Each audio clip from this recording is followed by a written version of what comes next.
इंतखाब, एहतजाज और इजलास एक साथ। हमसे खाली वादे ही होते हैं। केपी में सज गया बल्दियाती इंतखाबात का मैदान। खींच के रखो, तान के रखो, कराची में बल्दियाती निजाम के खिलाफ उठा है मुजाहिरों का तूफान। इस्लामाबाद में लगी है ओआईसी की तारीखी बैठक।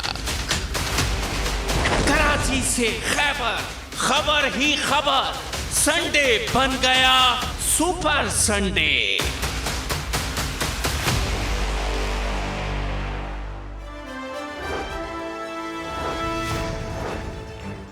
17 अजला 37,000 उम्मीदवार मुंतखब किए जाएंगे। मेयर्स और तहसील चेयरमैन। अस्सलाम वालेकुम। खैबर पख्तूनख्वा के बल्दियाती इलेक्शंस के हवाले से आप देख रहे हैं खुसूसी ट्रांसमिशन। मैं हूं आपके साथ सैयद फैसल करीम। और बल्दियाती हुकूमतों के इंतखाबात के पहले मरहले के लिए पोलिंग का अमल इस वक्त जारी है। ये अमल सुबह 8 बजे से शुरू हुआ था, जो बगैर किसी वक्फे के शाम 5 बजे तक जारी रहेगा और अब 1 घंटे से भी कम का वक्त रह गया है। इसके अलावा हम आपको बताएं कि कबायली अजला के अवाम आज तारीख में पहली बार अपने बल्दियाती नुमाइंदे जो है उनका इंतखाब करेंगे। तो ये 17 अजला हैं और इनमें ये इंतखाबात होने जा रहे हैं। कौन कौन से हैं? पिशावर, नौशेरा, चारसद्दा, मर्दान, स्वाबी, कोहाट, खैबर, मोहम्मद, हंगू, बन्नू, करक, लकी मरवत, डेरा इस्माइल खान, हरिपुर, बुनेर, टांक और बाजवाड़। इनके 1 करोड़ 26 लाख वोटर्स हक के राय दही इस्तेमाल करेंगे। इंतखाबात के लिए 9,000 से ज़ायद पोलिंग स्टेशन भी कायम कर दिए गए हैं, जहां से वक्फे से हमें बहुत सारी मुतवातिर जो है वो इंटरेस्टिंग स्टोरीज सामने आ रही हैं। तो इस सब पे हम बात करेंगे। हमारे साथ हमारा पैनल मौजूद है। सबसे पहले प्रोग्राम एहतसाब के मेज़बान और सीनियर साफ़ी इमरान खान साहब हमारे साथ मौजूद हैं। इसके अलावा सीनियर साफ़ी हैदर वहीद भी हमारे साथ मौजूद हैं और नून लीग से हिना परवेज़ भट्ट। आप तीनों साहबान का बहुत शुक्रिया। लेकिन इससे पहले कि आपसे हम गुफ्तगू का आगाज़ करें, हमारे साथ हमारे नुमाइंदगान भी मौजूद होंगे। अहमद नवाज मुगल, अब्दुल रहमान और एजाज खालिद भी। लेकिन सबसे पहले एक और डेवलपमेंट जो है वो सामने आ रही है। हरिपुर की तहसील गाजी चढ़वाई में खातीन का कोई वोट कास्ट नहीं हुआ है। तहसील हरिपुर, इसके गाजी चढ़वाई, यहाँ पर खातून का कोई वोट कास्ट नहीं हुआ है और अमला तो मौजूद है लेकिन खातीन वोटर्स ही यहाँ पर नहीं है। 600 से ज़ायद खातीन वोटर्स यहाँ रजिस्टर्ड थी लेकिन वोट आया एक भी नहीं। यह हरिपुर की तहसील है गाजी चढ़वाई, यहाँ पर खातीन का कोई वोट जो है वो कास्ट नहीं हो पाया है।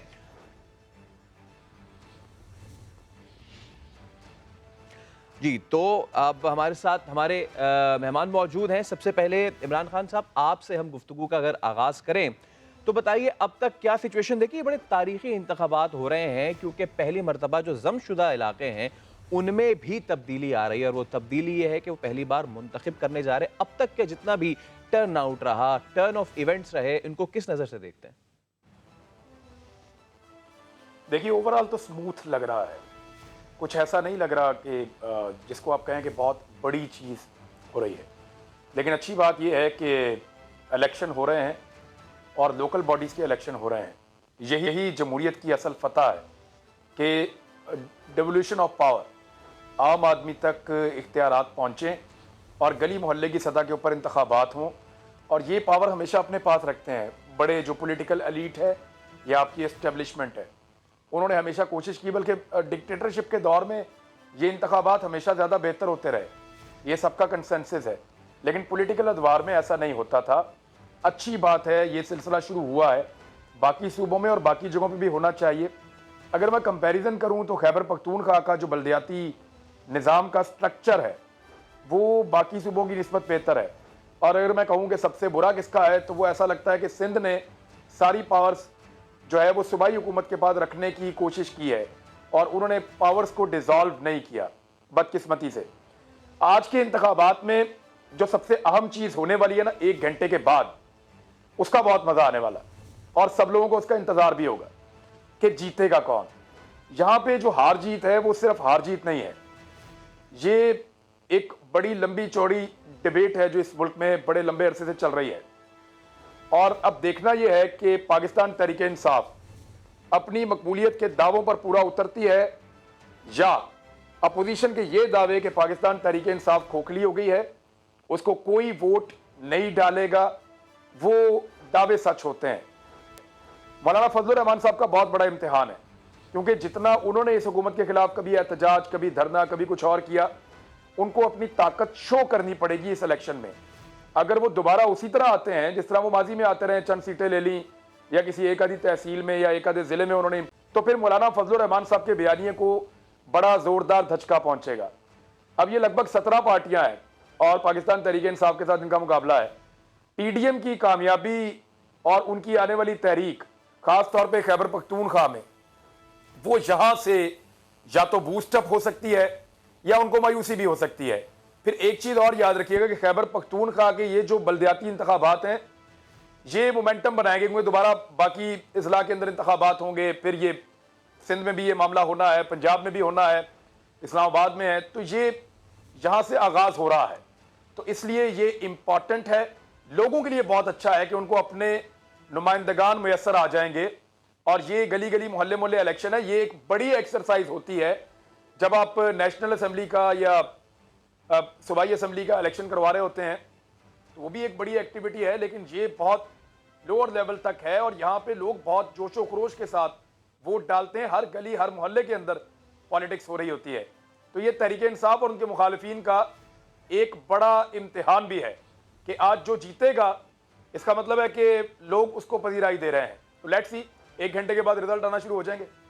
और आपने जो इसमें से पॉइंट्स निकाले इमरान साहब, वो बड़े इंपॉर्टेंट हैं। एक चीज़ आपने बात की कि 1 घंटे, बल्कि 1 घंटे से भी कम वक्त में अब पता लगना शुरू हो जाएगा कि ये ऊंट किस करवट बैठ रहा है, पलड़ा किसका भारी है। तो नून लीग से हिना परवेज साहबा हमारे साथ मौजूद हैं। हिना साहबा, बहुत शुक्रिया हमें ज्वाइन करने के लिए। बताइएगा क्या लग रहा है आपको, क्योंकि कुछ दिन कबल भी हमारी जब केपी नुमाइंदों से बात हुई थी तो वहाँ के जो नून लीग के नुमाइंदे, उन्होंने बड़ा कहा कि जी यहाँ पे कोई काम नहीं हुआ है, इसलिए आवाम तो हमें ही वोट डालेंगे। आप बताइए, आपने क्या सुनगुन ली वहाँ से? देखिए, मुझे तो ये लग रहा है कि जिस तरह डस्का का इलेक्शन हुआ था और पोलिंग ऑफिसर्स को गायब किया गया, अगवा किया गया, उसका रिप्ले है, बल्कि उसका और बुरा रिप्ले है। क्योंकि जैसे आपको पता है कि बन्नू से भी रिपोर्ट्स आ रही थी कि सूबाई वजीर ट्रांसपोर्ट शाह महमूद जो है वो उनके भाई, क्योंकि उनके बेटे जो कैंडिडेट है वो असले के साथ उनने 12 पोलिंग स्टेशंस का विजिट किया, पुलिस गायब हुई और पोलिंग ऑफिसर्स गायब हुए, बैलेट बॉक्सेस गायब हुए, ठप्पे लगाए गए। और कल से वीडियोस भी आ रही हैं कि किस तरह फेक ठप्पे लगाए जा रहे हैं। कल रात से पोलिंग का अमल तो आज शुरू है, कल रात से फेक ठप्पे लगाए जा रहे हैं। तो ये डस्का का रिप्ले है। जिस तरह आरटीएस बैठा के 2018 में ये इमरान खान साहब को हमारे पे मसल्लत किया गया, उसी तरह इन्होंने अब बल्दियाती इंतखाबात में जिस तरह डस्का का रिप्ले हुआ था, जिस तरह पोलिंग ऑफिसर्स को गायब किया गया था, मैं स्ट्रांगली कंडेम करती हूँ। ये जो रिपोर्ट्स आ रही हैं, पेशावर से रिपोर्ट आ रही है, आपने डीआई खान से रिपोर्ट देखी, बन्नू से रिपोर्ट देखी, कि जिस तरह ये इलेक्शन के अमल को अपने इंतजामिया से, क्योंकि केपीके में इनकी हुकूमत है, तो जिस तरह ये पूरा अमल हो रहा है उसको स्ट्रांगली मैं कंडेम करती हूँ। और इलेक्शन कमीशन से मैं ये कहती हूँ कि उन्होंने डस्का के इलेक्शन में भी प्रेस रिलीज जारी की थी, कार्रवाई नहीं की थी। अगर डस्का के जब पोलिंग एजेंट्स अगवा हुए थे तो वो कार्रवाई करते ना इन लोगों पे, जो पीटीआई के वजीर मुसल्लत थे, जो एडमिनिस्ट्रेशन मुसल्लत थी, उस पर कार्रवाई की जाती ना, तो आज केपीके में ये ना होता। तो स्ट्रांगली मैं इस चीज को कंडेम करती हूँ। और क्योंकि केपीके में केपीके की अवाम को पता है कि इस झूठे इमरान नियाजी को वोट नहीं देना, क्योंकि उनको पता है कि बीआरटी में इन्होंने हमारा पैसा खाया। उनको पता है कि चीनी की प्राइस 70 साल में अगर 55 रुपीस पर किलो थी तो अब 125 रुपए पर किलो पहुंच गई है। अवाम को भी ये पता होना चाहिए कि घी की प्राइस 70 साल में 170 रुपए पर किलो थी, अब 360 रुपए पर किलो हो गई है। आटे की प्राइस, मुझे इजाजत दीजिए, मैं आपका पेट्रोल की प्राइस बिजली ठीक की है, प्राइस। मैं आपका तो पॉइंट अवाम लेके इलेक्शन, हैदर साहब की जानिब भी जाऊं। बल्दियाती इंतखाबात में राइट वोट मैम, डालते हुए राइट ये मैम। जरूर अच्छा समझे हैदर कि भाई इन साहब, डाकू लुटेरों को सारी बातों को अगर कूजे में बंद तो हिना ये कह रही हैं कि डस्का का रिप्ले उन्हें नजर आ रहा है उनके मुताबिक क्या आपको ऐसा लग रहा है? देखिए, इमरान खान साहब के लिए ये एक इंतहाई अहम इलेक्शन है और बाकी सब के लिए ये कोई ऐसा इलेक्शन नहीं है जिससे कि कोई गेम चेंज हो सकता है उनका। लेकिन खान साहब जो आज इन्फ्लेशन के हवाले से, सेम पेज के फटने की आवाज़ों के हवाले से चैलेंजेस फेस कर रहे हैं, पीडीएम के हवाले से इतने नहीं फेस कर रहे, वो जलसे जुलूस के हवाले से इतने नहीं फेस कर रहे, बल्कि खुद उन्होंने अभी एक जलसा अच्छा बड़ा भी किया था। लेकिन जो चैलेंज वो फेस कर रहे हैं वो अगर अपने गढ़ में, अपने घर में, अगर यहाँ पे बल्दियाती इंतखाबात जो उनकी इंतजामिया के अंडर होते हैं, डस्का और नो डस्का, अगर वो हारते हैं तो आप समझ लें कि मोमेंटम जो है बहुत सीरियसली डिसाइसिवली उनके खिलाफ जा सकता है, क्योंकि बहुत सारे प्रेशर्स अब उनके खिलाफ बिल्ड होते जा रहे हैं। तो उनके लिए ये बहुत इंपॉर्टेंट इलेक्शन है। अगर वो जीत जाते हैं तो वो सब कुछ नहीं जीतते, लेकिन अगर हार जाते हैं तो सब कुछ हारने की तरफ जा सकते हैं। तो ये सबसे इंपॉर्टेंट ये इलेक्शन जो है वो इमरान खान साहब के लिए है, क्योंकि एक नेशनल इस वक्त ओवरऑल पिक्चर जो है ना वो जो है बनती नजर आ रही है, जिसमें इन्फ्लेशन और सेम पेज के फटने के पस मंजर में खान साहब की वीकनिंग सिचुएशन नजर आती है। अगर वहां पे अवाम का अदम एतमाद इस हद तक इजहार उसका हो गया उनके घर में, तो आप समझ सकते हैं कि उनके लिए ये बहुत बड़ा धचका हो सकता है। तो first of all this election is an all lose and some win for Imran Khan. बाकी सबके लिए ये बिल्कुल ठीक बात है कि मौलाना फजल रहमान इतना शोर करते हैं, इलेक्टोरली अगर जीरो निकले फिर से तो उनकी क्रेडिबिलिटी उससे कॉम्प्रोमाइज होगी। पीएमएल नून अगर यहाँ कुछ नहीं कर पाती तो वही बात आ जाएगी कि पंजाब की पार्टी उससे आगे जाती नहीं है। सबको कहीं ना कहीं हारने का नुकसान तो होता है, पर खान साहब का नुकसान सबसे बड़ा नुकसान होगा अगर वो हारते। ओके हैदर साहब, आपने कहा कि जी अवाम को डिसाइड करना है, तो जरा अब फील्ड पे चलते हैं। साथ ही मौजूद रहिएगा क्योंकि फील्ड पे हमारे नुमाइंदगान भी अब हमें वहां से अपडेट करेंगे। हमारे 3 नुमाइंदे मौजूद हैं हमारे साथ, अहमद नवाज मुगल, अब्दुल रहमान और एजाज खालिद। सबसे पहले अहमद साहब आपकी जाने बात है। अहमद बताएं कहां पर हैं आप और अब तक आपने क्या सिचुएशन देखी? कोई इस तरह की चीज देखी कि डस्का कोई रिप्ले हो रहा है या फिर अब तक सब कुछ शफाफ नजर आया आपको? जी बिल्कुल, इस वक्त तो हम बनू शहर में मौजूद हैं, लेकिन ओवरऑल जो हमने सूरत हाल देखी है वो ये है कि बकाखेल जो तहसील है बनू की, वहाँ पे इलेक्शन मुलतवी हुए हैं और वो मेन वजह यही थी जो बताई जा रही है कि वहाँ पे जो है बोलिंग के अमले को यरगमाल बनाया गया है, वहाँ से सामान उठाया गया है और वहाँ पे जो है ज़बरदस्ती आज जो इलेक्शन होने थे गुज़श्ता रात ही उन सामान को जो है वहाँ से बैलेट पेपर्स वगैरह उठा लिए गए थे और वो धांधली करने की कोशिश की जा रही थी। और इसी तरह डेरा इस्माइल खान की अगर मैं आपको बात करूँ तो डेरा इस्माइल खान पाकिस्तान तहरीक इंसाफ, जमीयत उलमा इस्लाम पाकिस्तान और पीपल्स पार्टी का गढ़ समझा जाता है। और इस वक्त डेरा इस्माइल खान में जो है पीटीआई के एमएनएज हैं, एमपीएज हैं और तहसील मेयर के जो इलेक्शन होने जा रहे हैं वहाँ पे जो पीटीआई के जो कैंडिडेट्स थे उनकी बेहतरीन पोजीशन नज़र आ रही थी जो अवामी राय सामने आई है। और उसमें पाकिस्तान पीपल्स पार्टी के जो साबिक डिप्टी स्पीकर हैं फैसल करीम कुंडी वो खुद भी हिस्सा ले रहे हैं और मौलाना फजल रहमान की जो पार्टी है जमीयत उलमा इस्लाम उनके कोई ज़ाती भाई या उनका कोई ऐसे खातिर ख्वाह कैंडिडेट सामने नहीं आया। तहसील मेयर डेरा का जो कैंडिडेट था वो इलेक्शन भी पोस्टपोन हो गए हैं क्योंकि गुज़श्ता दिनों जो टारगेट किलिंग का वाक़या हुआ है दहशतगर्दी का, एएनपी के जो उम्मीदवार थे उनको जांबाग किया गया है तो वो मुलतवी हो गए हैं। और बनू शहर जो है ये जमीयत उलमा इस्लाम और पाकिस्तान तहरीक इंसाफ का गढ़ समझा जाता है। यहाँ पे भी जो कांटे का मुकाबला है वो जमीयत उलमा इस्लाम और पीटीआई के दरमियान है। लेकिन यहाँ पे जो हमारी लोगों से बात हुई, लोगों से जो राय ली गई उसमें ये ज़ाहिरन नज़र ये आ रहा है कि तहरीक इंसाफ जो है जमीयत उलमा इस्लाम पर भारी है। चलिए, ये तो आपने बनू की सिचुएशन बताई। अब्दुल रहमान की जानिब चलते हैं। अब्दुल रहमान, आप पेशावर में मौजूद है, बताइए पेशावर स्ट्रॉन्ग होल्ड रहा है पीटीआई का, तो क्या कहते हैं यहाँ के अवाम? इनकी नब्ज पढ़ी आपने, क्या कहना है इनका और क्या कुछ हुआ आज दिन भर यहाँ पे?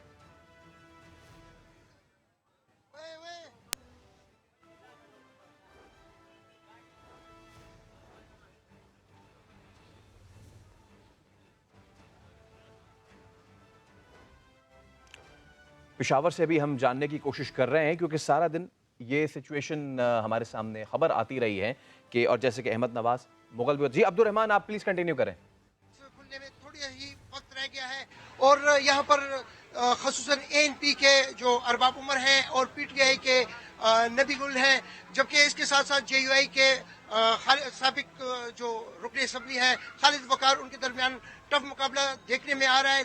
लेकिन देखना यह है कि चंद लम्हों बाद जो बैलेट पेपर खुलते हैं उसमें से कौन सा उम्मीदवार जो है यहाँ से कामयाबी हासिल करता है। यहाँ पर पुरअमन माहौल में तकरीबन सारा दिन पोलिंग का अमल जारी रहा, जबकि सबसे काबिल जिक्र बात यह है कि टर्न आउट जो है वो 40% से ज्यादा जो है देखने में आ रहा है। कहीं कहीं पे जो है पोलिंग का जो अमल है वो थोड़ा सा रुका होता है, जिसमें बैलेट पेपर बर वक्त नहीं पहुंचे थे, जिसमें गाजियाबाद का इलाका था NC 45 के बैलेट पेपर जो है वो NC 44 चले गए, जिसकी वजह से जो है 3 घंटे तक पोलिंग का अमल सुबह रुका रहा। इसके अलावा जाहिराबाद जो इलाका है वहाँ पर भी खवातीन पोलिंग स्टेशन पर कुछ ना कुछ जो है अमले के दरमियान। लेकिन ओवरऑल पिशावर से आपने ये एक बड़ी अच्छी सिचुएशन बताई अब्दुल रहमान कि एक तो बल्दियाती इलेक्शन और बल्दियाती में 40% टर्न आउट रहना बड़ा ओवरवेलमिंग है। अब जरा एजाज खालिद का हम रुख करते हैं। एजाज, आप बताएं, आप कहाँ मौजूद, दिन भर क्या देखा आपने? कुछ ही देर रह गई है अब कि जब पोलिंग का वक्त खत्म हो जाएगा।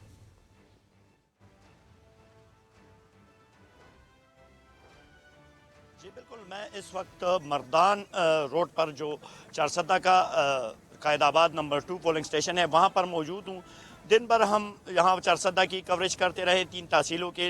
यहाँ पर जो जिस तरह हमने पहले भी बताया कि अमला जो था इलेक्शन कमीशन की तरफ से जो तैनात किया गया था असातिज़ा का, या जो लेडी हेल्थ वर्कर्स थी या दूसरे एहलकार थे, तो उसको तरबियत नहीं दी गई थी। इसी वजह से एक परेशानी तो वो हो रही जिसकी वजह से टर्न आउट कम मिल रहा है। साथ में यहाँ पर सर्दी होती है और धुंध भी होता है, तो लेट पोलिंग का अमल शुरू हुआ तकरीबन कहीं पर आधा घंटा बाद, कहीं पर 1.5 घंटा बाद, कहीं पर 1 घंटा बाद। दूसरा मुख्तलिफ इलाकों में कहीं कहीं पर झगड़े हुए, तो उसी वजह से भी जो ताहिर सामने देखने में आई, तो उसी वजह से तकरीबन चारसदा की अगर हम बात करें तो तकरीबन इस वक्त ओवरऑल 35% टर्न आउट है। और दूसरी जहां पर उस्मानजई तारिकाबाद में जो है फायरिंग हुआ था, उसमें ANP वालों और कौमी वतन पार्टी के दरमियान फायरिंग का तबादला हुआ था, जिसमें ANP का एक कारकुन जख्मी भी हुआ था और कौमी वतन पार्टी के चलें ठीक है, बहुत शुक्रिया आप तीनों का, एजाज खालिद, अहमद नवाज मुगल और अब्दुल रहमान, के आपने अपडेट किया। अब इससे पहले कि हम अपने मेहमानों की जानिब बढ़े, कुछ आम डेवलपमेंट्स हैं जो आपके साथ शेयर करनी। सबसे पहले तो करक, यहाँ का इलाका है फ़कीर खेल। यहाँ पोलिंग स्टेशन में 2 ग्रुप्स के दरमियान फायरिंग का वाक़या पेश आ गया। फायरिंग से 2 अफराद जाँ बहक भी हो गए, जबकि 4 जख्मी हुए हैं। बात करेंगे अपने नुमाइंदे खान ज़मीर से। खान ज़मीर बताइए, खान ज़मीर से भी जानेंगे करक में एक अफसोसनाक वाक़या पेश आया है जहां फायरिंग के तबादले में 2 अफराद जाँ बहक और 4 जख्मी हो गए हैं। खान ज़मीर से हम बात करते हैं। खान ज़मीर, ये कौन सी 2 ग्रुप्स थे?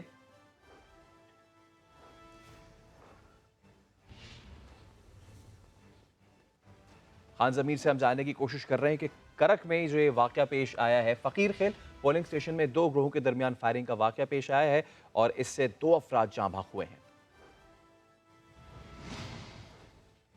जी हाँ, तो पूरा दिन हम आपको बताते रहे कि खैबर पख्तूनख्वा के बल्दियाती इंतखाबात में कहीं हंगामा आराई भी देखने में आई है और असलहे की खुल्लम खुल्ला नुमाइश भी हमें देखने में आई है। तो ऐसी एक और development, government girls primary school में पोलिंग एजेंट्स आपस में लड़ पड़े हैं। इस बारे में हम मजीद बात करते हैं समा के नुमाइंदे इरफान मूसाजई से। इरफान, पोलिंग एजेंट्स क्यों आपस में लड़ पड़े?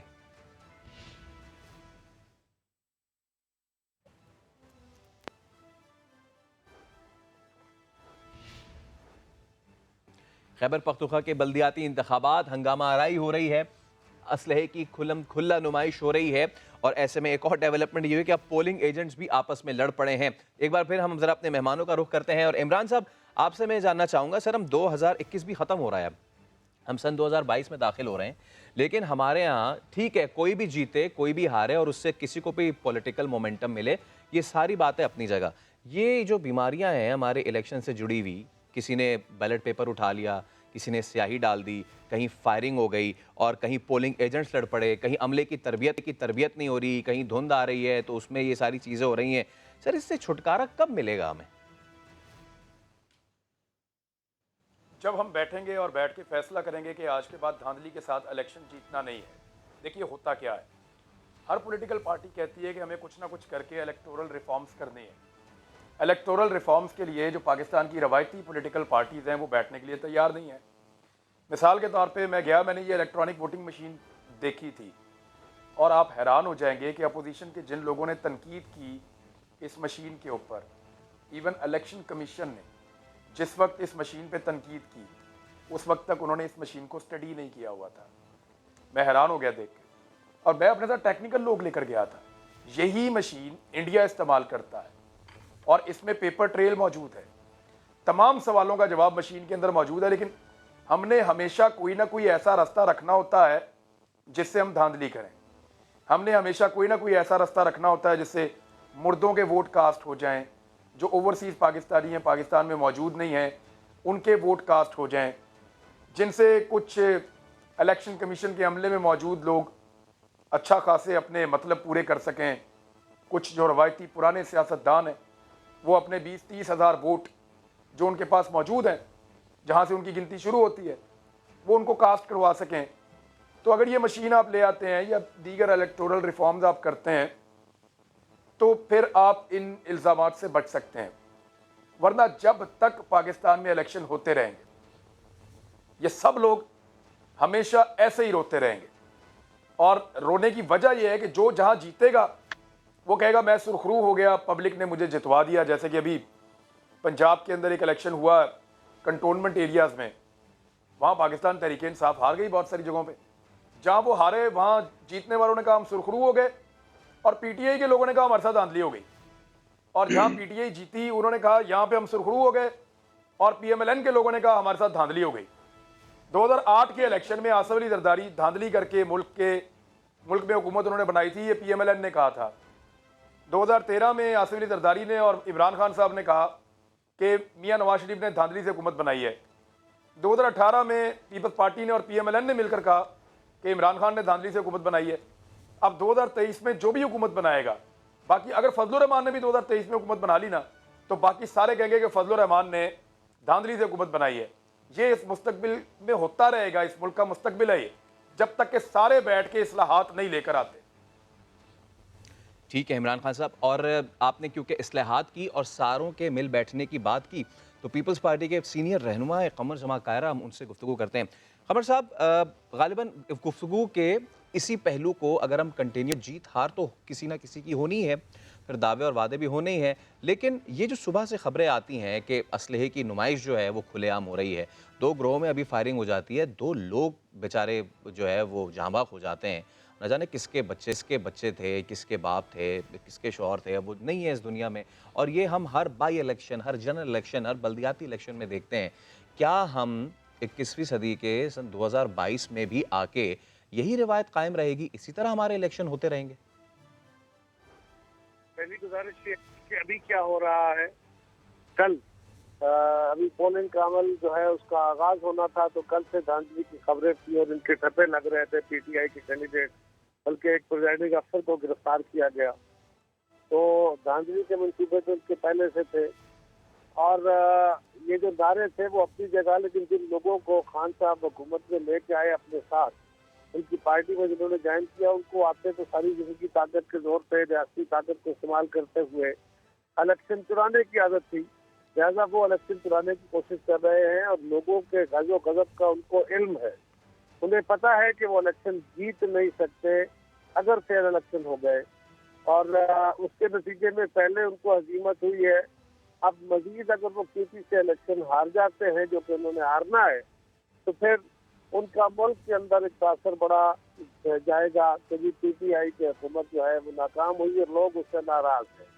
अब उस नाराजगी को वो धौंस धांधली और जबर के साथ अपने फेवर में इस्तेमाल करना चाहते हैं, जो नहीं हो पाएगा। दूसरी सवाल का हिस्सा है कि क्या ऐसा ही होता रहेगा? हाँ, ऐसा ही होता रहेगा उस वक्त तक जब तक हमारा मीडिया इसको प्रॉपरली, जिस तरह आज आप कर रहे हैं, इसको कंटिन्यूसली हैमर ना करें। सोसाइटी उन लोगों को, उन जमातों को कंडेम ना करे, उनको डिसोन ना करे जो ये रवैये इख्तियार करते हैं। जब तक ये सोसाइटल प्रेशर नहीं होगा, थिंक टैंक्स इसको सही तरह उजागर नहीं करेंगे, सियासी जमातों में एक जमात अगर बैठना चाहेगी, दूसरी जमातें जिनका मफाद नहीं होगा वो नहीं बैठेंगी। पीटीआई आज भी अगर संजीदगी के साथ इलेक्टोरल रिफॉर्म करने के लिए अपोजिशन को इनवाइट करती तो पीटीआई के साथ बाकी जमातें जुड़ जाती। हमने भी तो अपने दौर में की थी इलेक्टोरल रिफॉर्म, इत्तेफाक राय से की थी। मुस्लिम लीग ने 2017 में की थी, इत्तेफाक राय से की थी। अब क्यों नहीं हो सकता था? लिहाजा ये जो इस वक्त पार्टी बरसने इक़्तिदार है, उनके मंशूर में, उनके हथियार में ये है कि वो तसादम के साथ अपने आप को सर्वाइव करा सकते हैं, गाली गलौज और नफरत फैला के अपने आप को सर्वाइव करा सकते हैं, और कोई जरिया नहीं है उनके पास। लिहाजा मेरा ख्याल तो है कि ये रवैये जब तक कंडेम नहीं होते, इनके खिलाफ सोसाइटी खड़ी नहीं होती, अपने गुस्से का इजहार बजरिया बैलेट नहीं करती, ये रवैये यही रहेंगे कि कैसे लोग अपने अपने वक्त में बेनिफिट लेते हैं। बहुत शुक्रिया कमर जमा कारा साहब। और निकात उठाए हैं वो बड़े अहम हैं, यानी कि उनको कूजे में बंद किया जाए तो बात यही है कि कब हमारे इंतखाबात इलेक्शन चोरी से हट के उन सब्जेक्ट्स पे होंगे, यानी कि सेहत पे, तालीम पे। ये एक सवाल है और इस सवाल समेत कई सवाल उठाएंगे। एक ब्रेक का वक्त हो रहा है, ब्रेक के उस पर हाजिर होंगे तो मजीद गुफ्तगू करेंगे। हमारे साथ रहिएगा।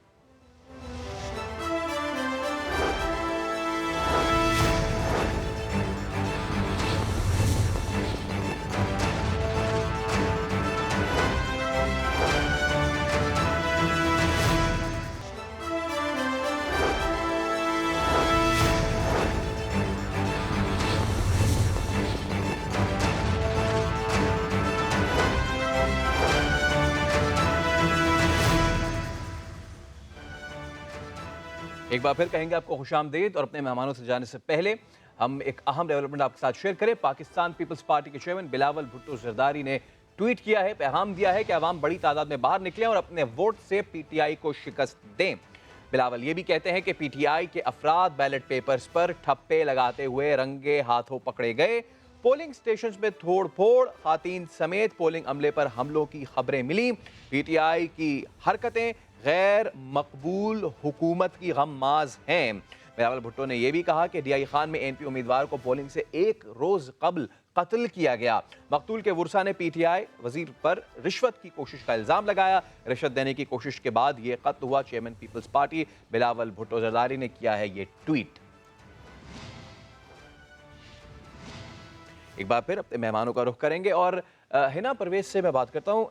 हिना, आपने ब्रेक पे जाने से पहले ये गुफ्तगू की कि लोगों को पता है और लोगों को पता होना भी चाहिए कि एक नाकाम हुकूमत है, महंगाई हुई है, पेट्रोल प्राइसेस बढ़े हैं, शुगर प्राइसेस बढ़े हैं। ये बिल्कुल ये आपने एक जनरल बात की। मुझे बताएं कि केपीके के इन बल्दियाती इलेक्शंस में आप लोग क्या कुछ लेके गए हैं केपीके के अवाम के पास? केपीके के अवाम के क्या इश्यूज थे, क्या मसले थे, क्या मसाइल थे? क्योंकि आपने एक जनरल बात की, मैं चाह रहा हूँ ज़रा इसको फोकस करें और ये बताएं कि आपके जो नुमाइंदे हैं वो केपीके के लोगों के पास क्या चीज़ें लेके गए? पहले तो आपको पता है कि ओआईसी का एक अहम इजलास हो रहा है, तो केपीके की हुकूमत को चाहिए था कि आज के बल्दियाती इंतखाबात में अमनो ईमान कायम करते, peace and order. First of all तो इस नाअहल हुकूमत ने जिस तरह की वीडियोस रिलीज हो रही हैं, जिस तरह पता चल रहा है कि असले के साथ, फायरिंग के साथ पीटीआई के सूबाई वजीर जो हैं वो बन्नू में और बाकी जगहों पे जाके 50-60 गाड़ियों के साथ, असले के साथ जाते हैं, क्योंकि उनका बेटा जो है वो वहाँ का कैंडिडेट है। उसको मैं स्ट्रांगली कंडेम करती हूँ। इनको चाहिए था कि ये law and order situation maintain करते, क्योंकि ओआईसी का एक अहम इजलास हो रहा है और हमें पीस एंड ऑर्डर मेंटेन करना चाहिए था। दूसरी बात, बिलावल ने बिल्कुल सही कहा, बिलावल भुट्टो साहब ने, इन लोगों ने जो एएनपी कैंडिडेट है पहले उसको ब्राइब करने की कोशिश की और फिर इन्होंने फिर वहाँ उस पे वो जो बॉम्ब हुआ और वो उनकी जान बहक हो गए, तो उसको भी हम स्ट्रांगली कंडेम करते हैं। और आपकी बात जहां से मैं कह रही हूँ, मैं जनरल बात 2-3 इंपॉर्टेंट बातें कर लूं। आपको नहीं पता कि केपीके की अवाम को पता है कि इन लोगों ने बीआरटी के पैसे खाए हैं? आपको नहीं पता कि केपीके की अवाम को पता है कि चीनी की प्राइस इस वक्त किस तरह है? ये बात करते हैं करप्शन की। कल इन्होंने इंटरनेशनल मीडिया पे भी झूठ बोला, अल जजीरा पे, कि मेरे अगर मिनिस्टर्स करप्शन करते हुए पकड़े गए तो मैं उनके खिलाफ कार्रवाई करूंगा। तो इमरान खान साहब को बताते हैं कि आपके चीनी चोरों ने कितने पैसे खाए। आप लोगों ने कोरोना फंड में पैसे खाए, आप लोगों ने अद्वियात में पैसे खाए, आप लोगों ने रिंग रोड स्कैंडल में पैसे खाए, आप लोगों ने कोरोना के लोगों के पैसे खाए। तो मैं वही कहती हूँ, तो पहला तो फर्स्ट ऑफ ऑल KPK की आवाम को ये पता होना चाहिए कि जो हुकूमत चोर दरवाजे से RTS को बिठा के हम मुल्क पे मुसल्लत हुई हुई है, सबसे पहले उसको वोट ना दें। अच्छा, हम मैम, वोट को इज्जत दो का मुझे नारा लगाते हैं, तो जो लोगों ने डस्का के बाय इलेक्शन में पोलिंग एजेंट्स को अगवा किया, अच्छा हिना साहबा, उन्हीं बात लोगों ये है ना ने कि KPK अगर के मैं बल्दियाती यहाँ पे इंतखाबात बैठ में के उन्हीं से बल्दियाती अपने को इंतखाबात हाइड का करने की वोट डालने जाऊंगा, मैं आपके पर्सपेक्टिव की रिस्पेक्ट करता हूँ, लेकिन बल्दियाती इंतखाबात का vote gutter line, sewerage line, पानी की लाइन, मेरे घर की सड़क पक्की हुई कि नहीं, गालिबन शायद इस पे डाला जाता है मेरे ख्याल से। मैं आपकी बात जरा हैदर साहब के पास ले जाऊं। बिल्कुल ठीक है हैदर साहब क्या कुछ लेके गए होंगे नून लीग या पीपल्स पार्टी, और क्या पीटीआई ने ग्रास रूट लेवल पे इतना काम किया है कि वो अपने बंदे रिप्रेजेंटेटिव जो हैं उनके लिए इतने कमांडिंग पोजीशन में है कि वो मांग सके? बिकॉज पीटीआई वाज रिलक्टेंट कि जी हम इस पे नहीं कराने जा रहे, बट नाउ अब वो करा रहे हैं। तो आपको लगता है कि पीटीआई का जो ग्राउंड है वो स्ट्रांग है, या फिर ये जो हिना साहिबा या फिर कमर साहब करके गए हैं वो ग्राउंड ज्यादा स्ट्रांग है? देखिए, रिवायतन और अब कुछ 2 साइकिल से हमने देखा है कि खैबर पख्तूनख्वा जो कि अपना जो है वो माइंड बदलने में वक्त नहीं लगाते, खान साहब के साथ उन्होंने पहले वो गए भी और फिर स्टिक भी किया।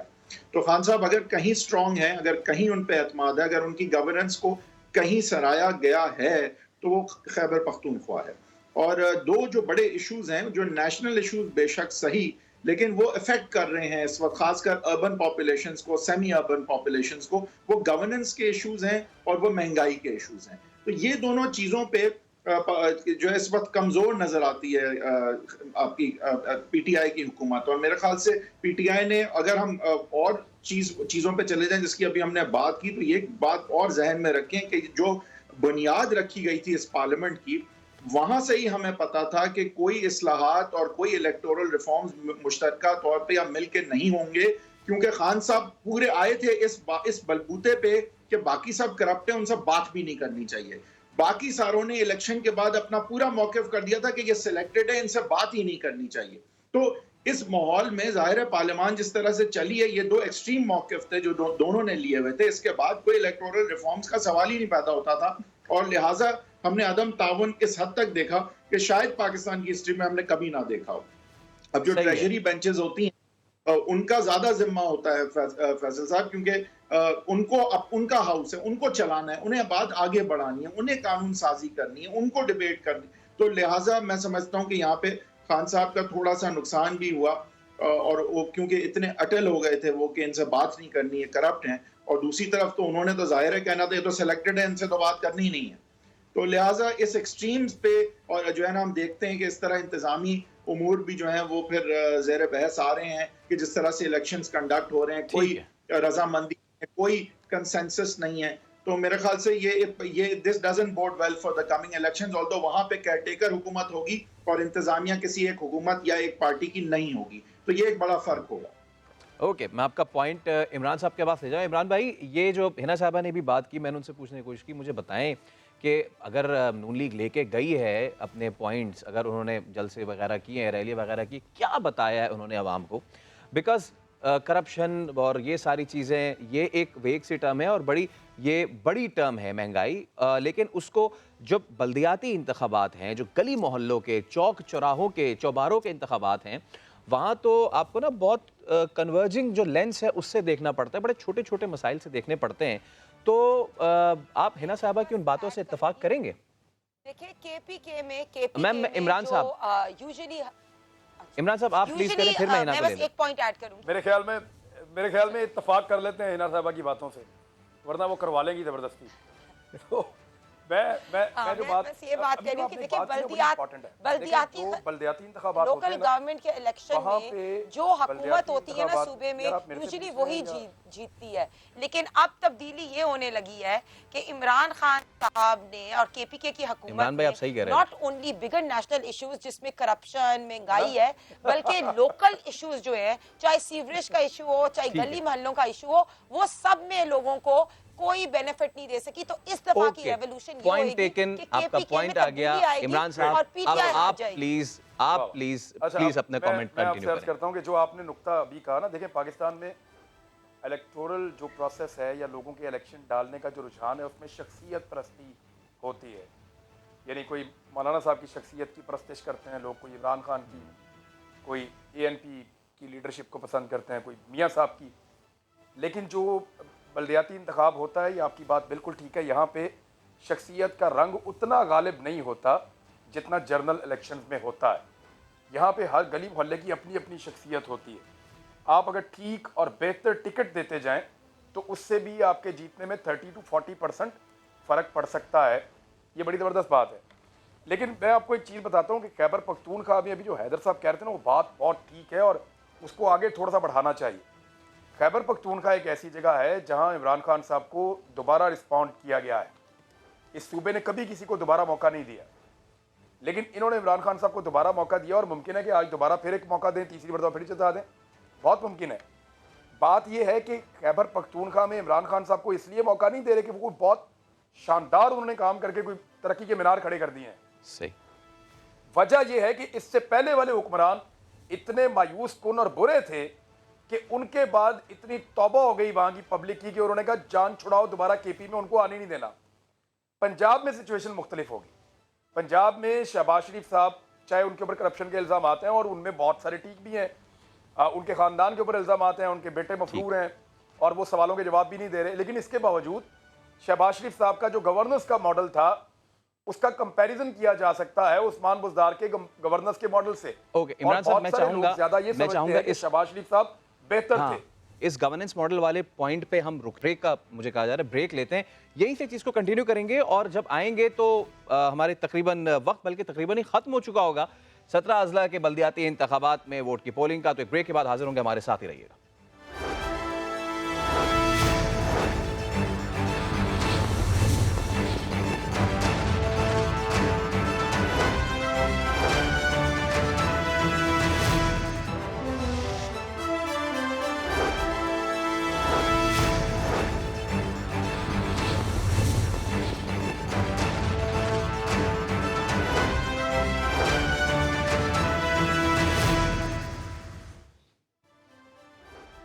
Welcome back. तो सूबा खैबर पख्तूनख्वा और यहाँ के 17 अजला में जो बल्दियाती इंतखाबात का पोलिंग का वक्त है वो अब ख़त्म हो चुका है। पूरे दिन की अपडेट्स आपको लम्हा बलम्हा समा ने उससे आगाह रखा। हम अपने मेहमानों की तरफ भी बढ़ेंगे, लेकिन उससे पहले हमारे साथ मौजूद हैं federal minister for communication and federal minister for postal services Murad Saeed साहब, PTI का एक बहुत आम हिस्सा है।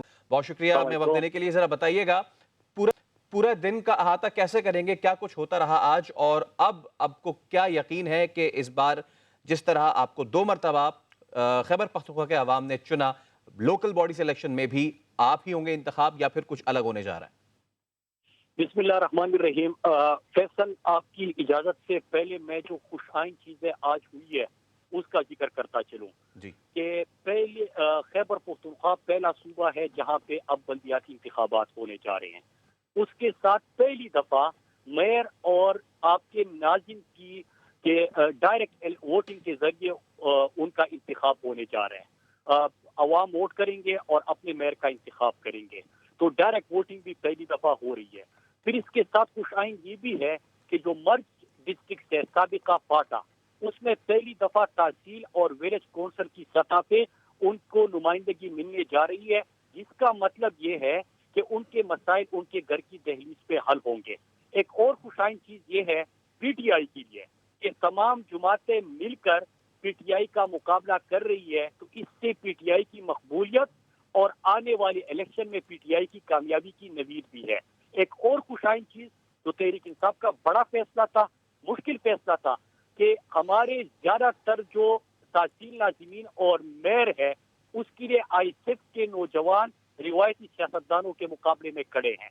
तो ये खुशाइन चीजें मैंने आपको बताई। अब मैं आपके सवाल की तरफ आता हूँ। इंशाल्लाह नताइज अच्छे होंगे। खैबर पख्तूनख्वा ने हमेशा इमरान खान से मोहब्बत का इजहार किया है। PTI की वहाँ पे जो कारकर्दगी है उसकी बुनियाद पर इंशाल्लाह हम देख रहे हैं कि पाकिस्तान तहरीक इंसाफ को अक्सरियत यहाँ पे भी हासिल होगी और हमेशा की तरह खैबर पख्तूनख्वा एक दफा फिर इमरान खान के हक में अपना फैसला सुनाएगा। और मुराद सईद साहब, मुझे ये भी बताएं, आज दिन भर जो नाखुशगवार वाक़यात पेश आते रहे, इससे पहले वाले घंटे में भी हम अपने मेहमानों से यही बात करते रहे कि आखिर क्यों ये नाखुशगवार वाक़यात पेश आते हैं, आखिर क्यों हम पॉलिटिकली इतने मैच्योर नेशन नहीं हो पा रहे हैं कि हम एक दूसरे की जीत या एक दूसरे की हार को एब्जॉर्ब कर सकें, और ज़रूरी है ये फायरिंग और इस तरह के वाक़यात, कोई रोकथाम नहीं होगी इसकी आगे चल के भी? देखिए, एक बिल्कुल फैसल, आपने बिल्कुल सही बात की, और एक इंतहाई दिलखराश वाक़या आज सामने आया कि हमारे एक नौजवान MNA जिसका ताल्लुक आम तबके से है, एक आम तबके से ISF का सूबाई सदर था शाहिद खटक, वो MNA बना, उसके 2 चचाजाद भाइयों को फायरिंग करके कत्ल कर दिया गया। उसके खानदान के और 4 अफराद भी इस वक्त जख्मी है, जिसमें उसका ब्रदर इन लॉ है, मामूजात भाई मामूजात है उसके। तो वो ये इंतहाई दिलखराश वाक़या है कि आप नौजवान का अगर मुकाबला नहीं कर सकते, आप लोगों की खिदमत उस अंदाज से नहीं कर सकते, तो आप इस किस्म के हथकंडों का इस्तेमाल क्यों करते हैं? जो आपका सवाल है कि क्यों हम इस किस्म की चीजें होती है, इसका तो सोल्यूशन इमरान खान ने दे दिया। लेकिन इन तमाम जमातों से सवाल होना चाहिए कि जब इलेक्ट्रॉनिक वोटिंग मशीन की बारी आई तो आपने इसके खिलाफ वोट क्यों किया? इन्होंने जितनी मुखालिफत की, जितनी साजिशें की, जितना शोर मचाया, वो क्यों था? क्योंकि चाहे सेनेट के इंतखाबात हो, उसमें पैसे का इस्तेमाल करते हुए आपको कौन अफराद आपके सामने आए, कौन सी पॉलिटिकल जमातें थी और कौन से लोग थे। फिर अगर हार्स ट्रेडिंग हो तो उसमें कौन लोग मुलविस होते हैं। फिर अगर इस किस्म की एक बदमाशी का कल्चर और एक इस किस्म की फायरिंग का कल्चर, जोरे बाजू का इस्तेमाल, ये कौन सी जमातें हैं? वही रिवायती सियासतदान है जो अरसे दराज से इलेक्शन भी लड़ते हैं, जो इन माफिया से, ये पॉलिटिकल पार्टीज नहीं है, माफिया, इन माफिया का हिस्सा है। वो नहीं चाहते कि EVM का इस्तेमाल हो और हारने वाला भी इलेक्शन के नताइज माने, एक किस्म का निजाम हो। प्राइम मिनिस्टर इमरान खान ने क्रिकेट की दिनों से, आपको पता है कि न्यूट्रल अंपायर क्रिकेट की दुनिया में भी लेके आए थे, और अब इंतखाबात को शफाफ बनाने के लिए एक ऐसा इंतखाबी निजाम जहाँ पे हारने वाला भी अपनी हार तस्लीम करे, उसके लिए EVM की हमने कानून साजी कर ली है, और इंशाल्लाह अगला इलेक्शन EVM के थ्रू होगा। लेकिन जो लोग मुखालिफत करते हैं, ये मनाजिर जो आप दिखाते हैं, आज सारा दिन आपने इसके ऊपर बहस की, ये वही लोग उसकी मुखालिफत करते हैं जो इस किस्म की चीजें करते हैं। एक और चीज जो मैं फैसल आपके प्रोग्राम में जिक्र करता चलूं, अभी कुछ देर पहले पर्ची चेयरमैन फरजंदी जरदारी का बयान भी आया है। वो कह रहा है खैबर पख्तूनख्वा के इंतखाबात के ऊपर बड़ा सवाल उठा रहे हैं, तो उससे कोई ये पूछे, क्योंकि वो वहाँ पे बैठा हुआ है, उसको पर्ची तमाई जाती है, उसको खुद पता नहीं है, उसका मजाक उड़ाना चाहते, पता नहीं क्या है।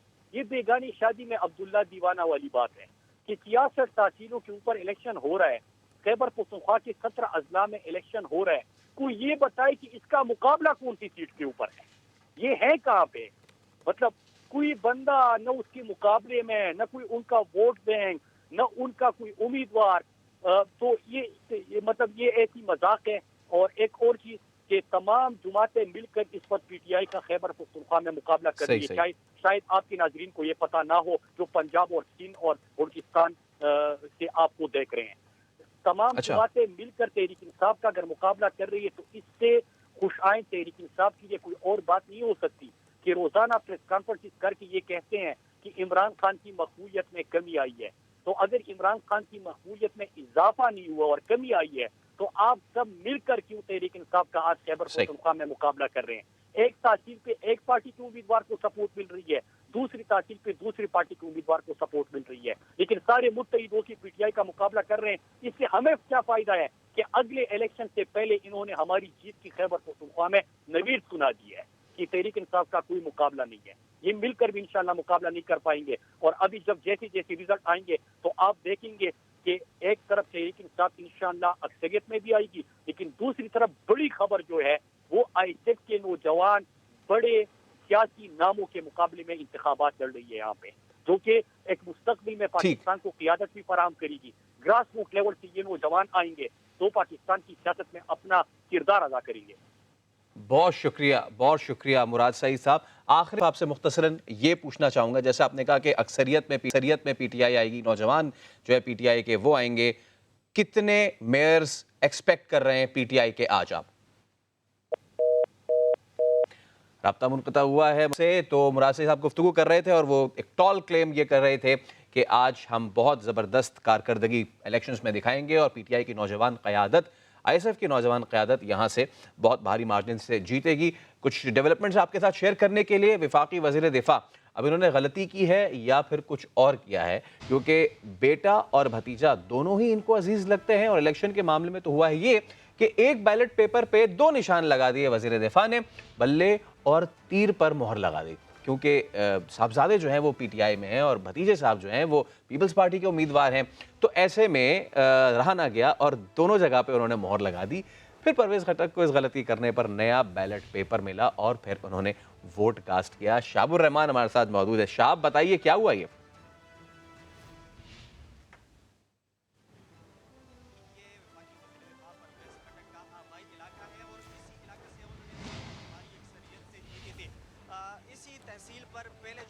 हम दोबारा भी राब्ता करेंगे शहाब से, क्योंकि ये एक बड़ी इंटरेस्टिंग सी चीज़ हुई है। परवेज़ खट्टक उन्होंने गलती की और वो गलती भी ऐसी कि बेटे और भतीजे दोनों को ही उन्होंने वोट दे दिया, दोनों के ही इन्होंने इंतखाबी निशान के आगे ठप्पा लगा दिया। और सियासी जमातें भी वो सी कि जो एक PTI और एक पीपल्स पार्टी, यानी बेटे उनके PTI में हैं, पीपल्स पार्टी में उनके भतीजे हैं। शहाब हमारे साथ मौजूद हैं। शहाब, कंटिन्यू कीजिए। जी देखिए, ये इलाका जो है ये वफाकी वज़ीर दिफ़ा परवेज़ खट्टक का आबाई इलाका है और उन्होंने इलेक्शन यहाँ से भारी अक्सरियत से जीती थी। इसी इलाके पर उनके भतीजे तहसील नाज़िम थे पहले, और सियासी इख्तिलाफ़ात पर वो इस बार पाकिस्तान पीपल्स पार्टी से इलेक्शन लड़ रहे हैं और उनके बेटे इसाक खट्टक इस पाकिस्तान तहरीक इंसाफ से इलेक्शन लड़ रहे हैं। अभी कुछ देर पहले वफाकी वज़ीर दिफ़ा परवेज़ खट्टक अपने आबाई इलाके और अपने आबाई पोलिंग स्टेशन 514 में वो अपना वोट पोल करने के लिए आए थे। तो उनसे एक बड़ी गलती ये हुई है कि उन्होंने जो मोहर है वो अपने जो भतीजे हैं उनको भी लगाए हैं और अपने बेटे को भी लगाया है। फिर उन्होंने पश्तो में ये साथ कहा है कि ये तो मुझसे गलती हो गई है। फिर उनको दोबारा नया बैलेट पेपर दिया गया है और उनको दोबारा उन्होंने वो वोट यहाँ पे कास्ट किया है। सही शाब, बहुत शुक्रिया। वफाकी वज़ीर दिफ़ा, गलती हुई उनसे और फिर उन्होंने गलती की, फिर तसीबी की और दोबारा उन्होंने वोट कास्ट कर दिया। तो अब ये तमाम दिन भर की डेवलपमेंट्स और इसके अलावा इलेक्शंस, क्या एक्सपेक्टेशंस है, इस सब पे बात करेंगे। पैनल हमारे साथ मौजूद होगा। सबसे पहले ब्यूरो चीफ पेशावर तारिक आफाक साहब हमारे साथ मौजूद हैं। तारिक भाई, अस्सलाम वालेकुम। पूरा दिन आपने देखा कहाँ कहाँ क्या हंगामा आराई होती रही, कहाँ कहाँ असलहा निकलता रहा, कहाँ कहाँ फायरिंग होती रही, इक्का दुक्का नाखुशगवार वाक़यात भी पेश आए, लोग भी जाँ बहक हो गए। अब तक का क्या सिचुएशन आपने देखा? ख़ास तौर पर पेशावर से जो रिपोर्ट हुई वो 40% टर्नआउट, ये एक बड़ी ओवरवेलमिंग सी चीज़ है, क्योंकि जनरल इलेक्शंस में तो चले टर्नआउट ने ज़्यादा होना होता है, लेकिन जो ज़िमनी हो और लोकल बॉडी हो उस पर हम तकिया करके रखते हैं, लोग नहीं निकलते बाहर। लेकिन अगर KPK में 40% निकला है पेशावर में टर्नआउट, तो ये बड़ी अच्छी बात है। जी फैसल, यकीनन यह खुशाइद बात इस हवाले से भी है कि अब चूँकि जनरल इलेक्शन भी सामने आ रहे हैं और उसके लिए जो ना एक फ़िज़ा बन, ये काफ़ी बड़ा, जैसे आप तारिक साहब से हम दोबारा रब्ता करने की कोशिश करेंगे, क्योंकि कुछ मसले मसाइल का सामना पूरे दिन इंतखाबात में होता रहा है। और जैसे कि तारिक आफाक कह रहे थे कि ये एक बड़ा वैलिड उन्होंने पॉइंट उठाया कि अगर तो लोकल बॉडीज़ इलेक्शन में हम टर्नआउट देख रहे हैं, ये बड़ी अच्छी सिचुएशन है, क्योंकि आगे अब जनरल इलेक्शंस भी आने जा रहे हैं। और देखना यह है कि पेशावर में ये 40% और नौशहरा में 35% टर्नआउट जो रहा है, ये ऊँट किस करवट बैठा है, किसको ज़्यादा वोट पड़े हैं, आवाम ने क्या तब्दीली सरकार को एक बार फिर जो है वो चुना है। क्योंकि PTI जो है वो उनका ये क्लेम है कि उन्होंने ज़्यादातर टिकट जो नौजवान क़यादत है, जो ISF से हैं, उनको दिए हैं। दूसरी जानिब नून लीग का ये क्लेम है कि PTI ने किया नहीं कुछ यहाँ पे, इसलिए उनकी जो ख़राब माशी पॉलिसियाँ हैं, उनकी जो दीगर सियासी पॉलिसीज़ हैं, उन्होंने लोगों के लिए यहाँ पे आवाम के लिए काम नहीं किया, इसलिए इस बार जो वोट पड़ेगा वो नून लीग को ही पड़ेगा। और ये तो वो क्लेम्स थे, लेकिन पूरे दिन की सिचुएशन भी हम आपके सामने रखते रहे हैं। पोलिंग का वक्त अब ख़त्म हो चुका है। अभी हमारे पास वक्त हुआ है एक ब्रेक का। ब्रेक के उस पर हाजिर होंगे तो मेहमान होंगे, हमारे साथ पैनल होगा और कुछ रिजल्ट्स भी हम आपसे शेयर करेंगे। तब तक के लिए एक ब्रेक लीजिए और हमारे साथ ही रहिए। खैबर पख्तूनख्वा में बल्दियाती इंतखाबात का मैदान सज गया है। 17 अजला में पोलिंग का अमल शुरू हो गया है। मैं इस वक्त चारसदा में खवातीन पोलिंग स्टेशन पर मौजूद हूँ। सख्त मुकाबले की तवक्को है। पोलिंग का आगाज हो गया है। पेशावर में तकरीबन 19 लाख के करीब जो है वोटर है जो आज अपना हक राय दही इस्तेमाल करेंगे। आहत हटक और इसाक हटक के दरमियान कांटे का मुकाबला होगा, क्योंकि ये दोनों चचेजाद भी है और दोनों ही एक दूसरे के मुकाबले में इलेक्शन लड़ रहे हैं। बंजीवाला पोलिंग स्टेशन में फायरिंग के बाद भगदड़ मच गई है। NC 45 के बैलेट पेपर्स ही तब्दील हो गए हैं। अल्हम्दुलिल्लाह मैं ये चौथी मरतबा है कि मैं इलेक्शन लड़ रहा हूँ। सुबह से अब तक लोग चौक दर चौक आ रहे हैं, लाइनें लगी हुई हैं। बल्दियाती इंतखाबात वोटिंग का वक्त खत्म हो गया है और गिनती शुरू हो गई है।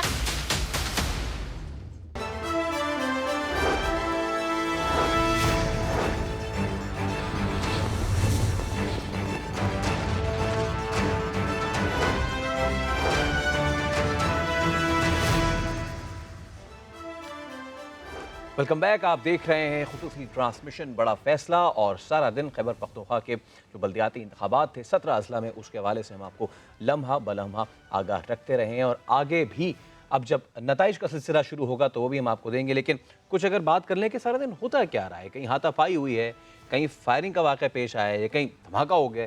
खैबर पख्तूनख्वा के 17 अजला में ये बल्दियाती इंतखाबात हुए, सारा दिन हंगामों से भरपूर रहा। करक के इलाके की बात की जाए, फ़कीर खेल, तो यहाँ 2 ग्रोह में फायरिंग हुई, इससे 2 अफराद जहाँ भाग 4 जख्मी हो गए। बाजवड़ की बात की जाए तो NP कारकुनों की गाड़ी के करीब धमाके में 2 अफराद जहाँ भाग हो गए, 3 जख्मी हैं। पेशावर की तहसील शाह आलम की पोलिंग स्टेशन की बात की जाए तो वहाँ कारकुनान लड़ पड़े, दिखाते हैं आपको।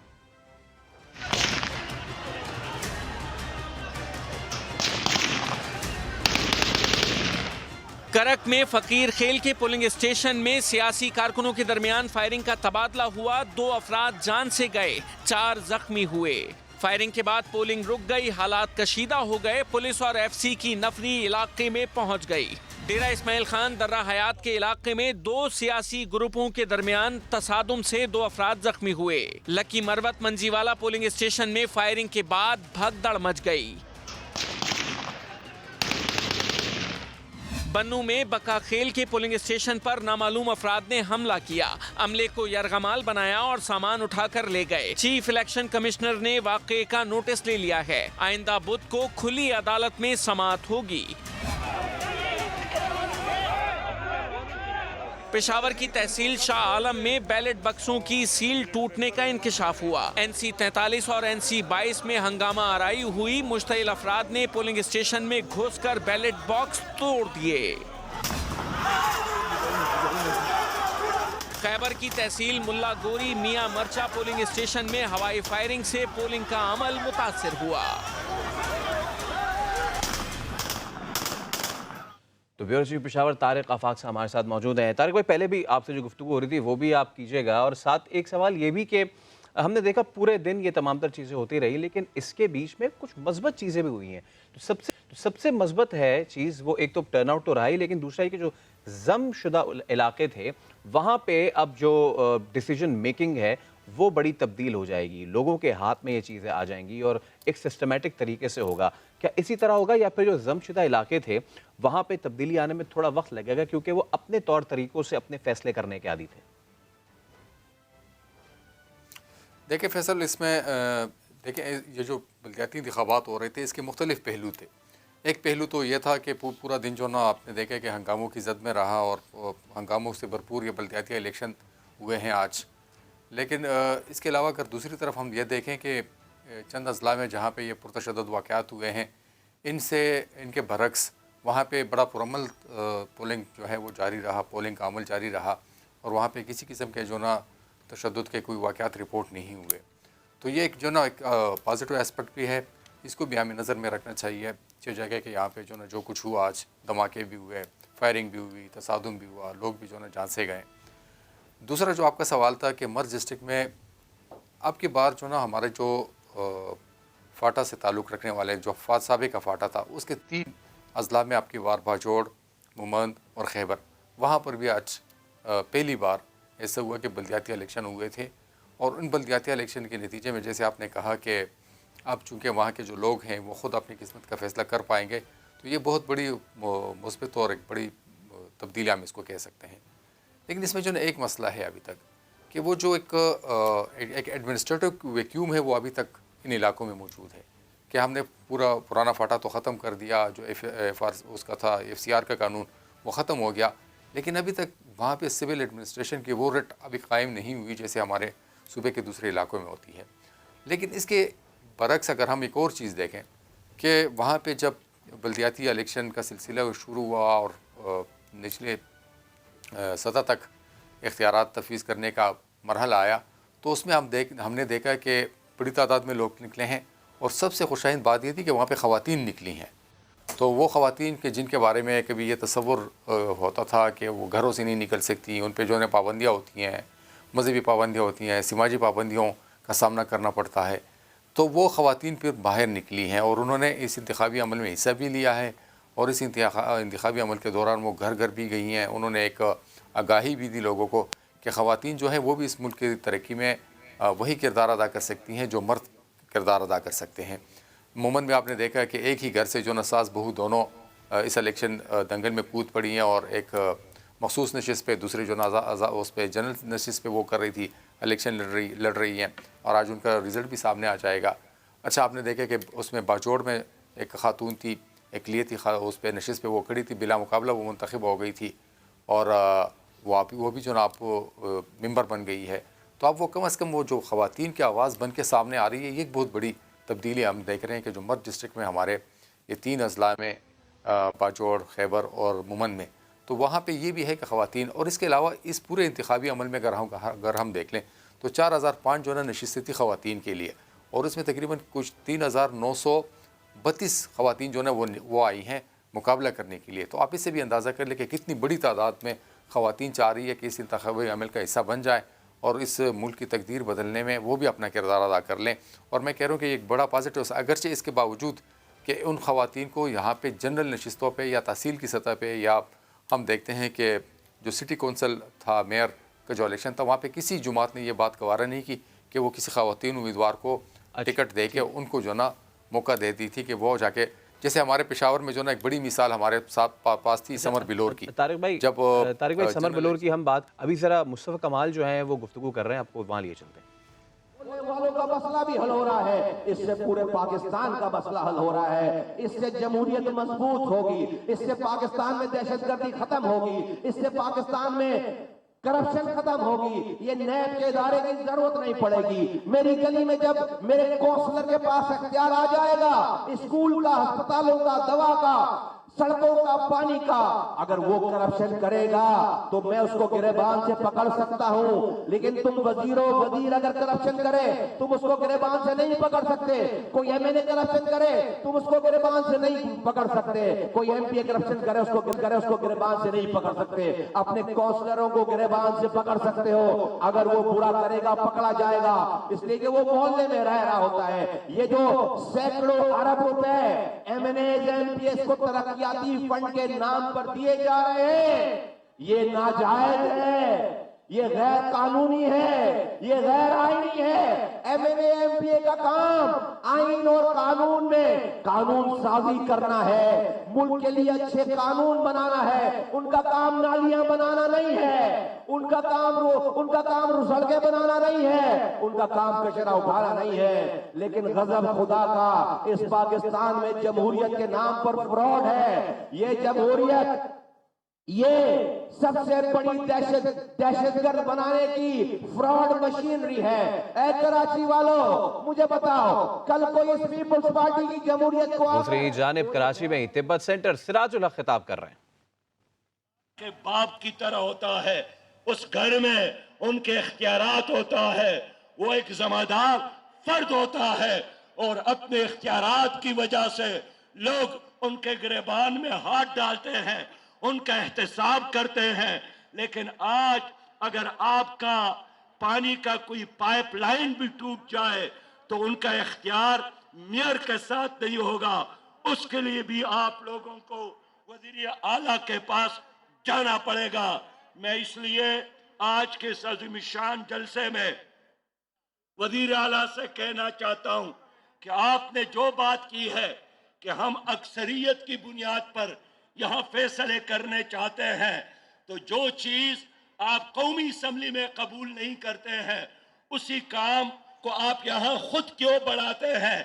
कि चंद मेंबरों के अक्सरियत का सहारा लेकर आपने बल्दियाती निज़ाम को बुलडोज किया है और बराए नाम बल्दियाती निज़ाम और लोगों का वोट देना, कतारों में खड़े होकर एक्सरसाइज करना, ये एक्सरसाइज पर नथिंग है। और यही वजह है कि आज जमात इस्लामी इस नाम नेहाद बल्दियाती निज़ाम के खिलाफ नहीं, इस बल्दियाती निज़ाम को मजबूत करने के लिए मैदान में मौजूद है। मेरे प्यारे भाइयों बहनों, मैं आखिरी बात यही अर्ज करना चाहता हूं कि पाकिस्तान पीपल्स पार्टी हो या जर्नलों की हुकूमत हो, मुस्लिम लीग की हुकूमत हो या पीटीआई की हुकूमत हो, ये एक स्टेटस को के फैसिलिटेटर है। ये वर्ल्ड बैंक और आईएमएफ के एजेंडे पर काम कर रहे हैं। इनके होते हुए कभी भी आपको हक नहीं मिलेगा।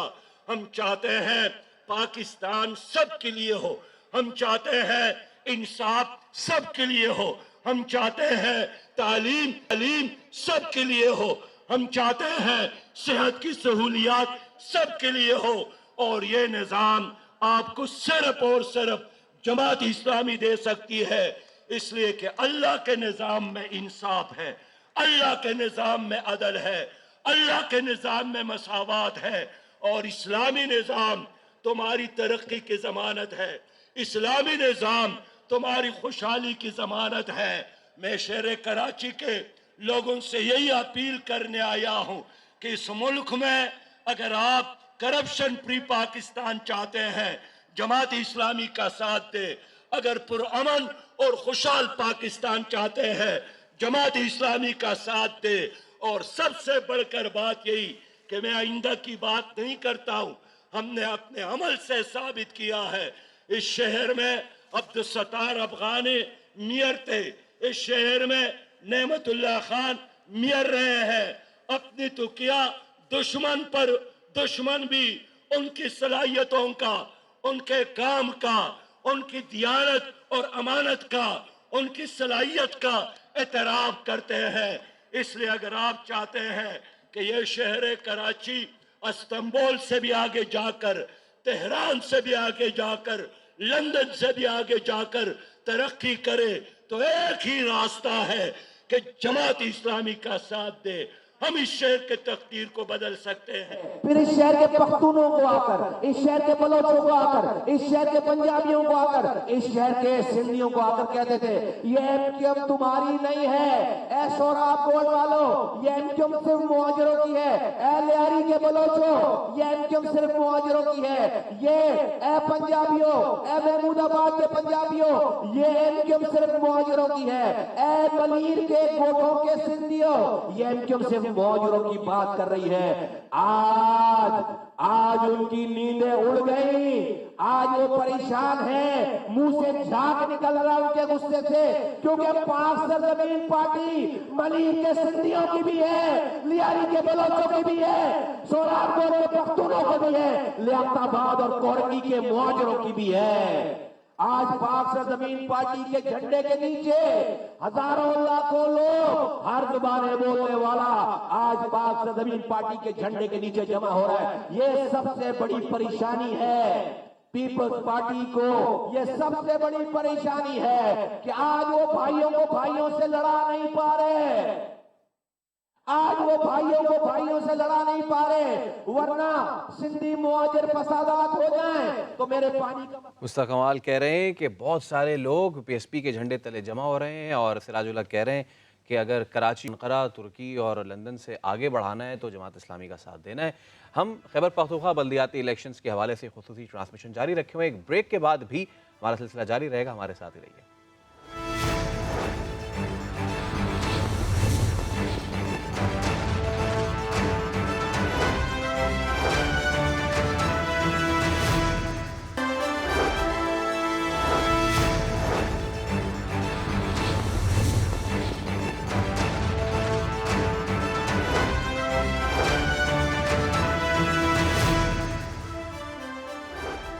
खैबर पख्तूनख्वा बल्दियाती इंतखाबात 2021 और इसके नताइज जो हैं वो अब बिला मुकाबला जो 32 उम्मीदवार कामयाब हुए हैं वो आपसे हम शेयर करते हैं।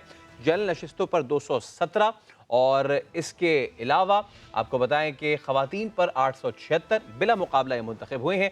किसान या मजदूर की नशिस्तों पर 285 और नौजवानों की नशिस्त पर 500 उम्मीदवार बिला मुकाबला करार पाए हैं। गैर मुस्लिम की नशिस्त पर 154 उम्मीदवारों के हिस्से में बिला मुकाबला ये जीत आई है। तो तारिक आफाक भी हमारे साथ मौजूद है, ब्यूरो चीफ पेशावर, उनसे भी अब बात करेंगे। लेकिन अभी एक और अहम खबर, करक की तहसील बांडा दाऊद शाह के इलाके डगर नगरी में JUI और PTI के हिमायतियों के दरमियान झड़प हुई है और इसके बाद यहाँ पर साजो सामान जो है वो फर्नीचर है वो तोड़ दिया गया है। बैलेट पेपर्स को आग भी लगा दी गई है। आप देख सकते हैं मनाजिर, बैलेट बॉक्सेस को भी तोड़ा गया है। खान जमीर से बात करते हैं। खान जमीर, क्या हुआ यहाँ पे? ये जिला करक का इलाका है, तहसील तख्ती नसरती। यहाँ पे पुलिस स्टेशन डगर नरी पुलिस स्टेशन पे जमीयत उलमा इस्लाम और पाकिस्तान तहरीक इंसाफ के हिमायतियों के दरमियान किसी मामूली बात पर झड़प हुई, तलकलामी हुई और तलकलामी के बाद दोनों ने जो है ना गुस्से में आकर वहाँ पे मौजूद पुलिस स्टेशन का जितना भी मुआत्ता बक्स थे, बेड बक्स थे, मेज कुर्सी सामान जितना भी वहाँ पे मौजूद था पुलिस स्टेशन के दरमियान, उनको तोड़ दिया और साथ में बक्स तोड़ने के बाद वहाँ से जो वोट निकला है उनको भी उन्होंने जला दिया। उसके बाद लोग मुंतशिर हो गए और पुलिस मौके पर पहुंच चुकी है, लेकिन अभी तक किसी के खिलाफ FIR दर्ज नहीं की गई है। जी खान जमीर, बहुत शुक्रिया आपका, आप हमें अपडेट कर रहे थे। और इससे पहले कि हम तारिक आफाक से बात करें, एजाज खालिद और सज्जाद हैदर हमारे नुमाइंदे हमारे साथ मौजूद है। सबसे पहले सज्जाद हैदर से बात करते हैं। सज्जाद, बताइए कहाँ पे मौजूद हैं, यहाँ पर क्या सूरत हाल है? गिनती का अमल अभी जारी है? जी बिल्कुल, मैं इस टाइम गुलबहार के इलाके NC 23 के हल्के में मौजूद पर जो है अब गिनती का अमल जो है शुरू हो गया। गिनती का अमल ताखीर से इसलिए शुरू हुआ क्योंकि लोग बड़ी तादाद में यहाँ पर मौजूद थे वोट डालने के लिए। तो जो हाथे पोलिंग स्टेशन के अंदर थे उनको जो है वोट डालने की इजाज़त दी डाला। उसके बाद जो है भी यहाँ पर गिनती का अमल जो है शुरू हो गया है। इस हल्के के हवाले से मैं अगर आपको बताता चलूँ तो NC 23 में ये जो 2 पोलिंग स्टेशन है यहाँ पर कुल रजिस्टर्ड वोटर्स की तादाद जो है 11 है, लेकिन यहाँ पर जो है वोट है 340-350 के करीब जो है टोटल कास्ट हुआ है, जो कि तकरीबन कुल वोट का 35-34% बनता है। तो टर्नआउट देखने में आ रहा है कि यहाँ पर 34-35% यहाँ पर टर्नआउट कम नजर आ रहा है क्योंकि काफी बड़ी तादाद में लोग यहाँ पर आए हुए थे। गुलबहार पेशावर में मौजूद हैं। जरा चारसदा का रुख करते हैं। एजाज खालिद, आप बताएं वहाँ की सिचुएशन है।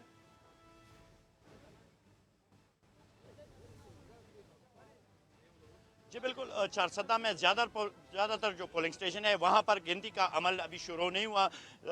तकरीबन सारे पोलिंग स्टेशन में अभी भी लोग बड़ी तादाद में मौजूद हैं, ख़वातीन पोलिंग स्टेशन में भी और मर्दों के पोलिंग स्टेशन में भी। जहाँ पर अब अगर हम यहाँ Charsadda government post graduate college की बात करें तो यहाँ पर भी बड़ी तादाद में लोग मौजूद हैं पोलिंग स्टेशन के अंदर।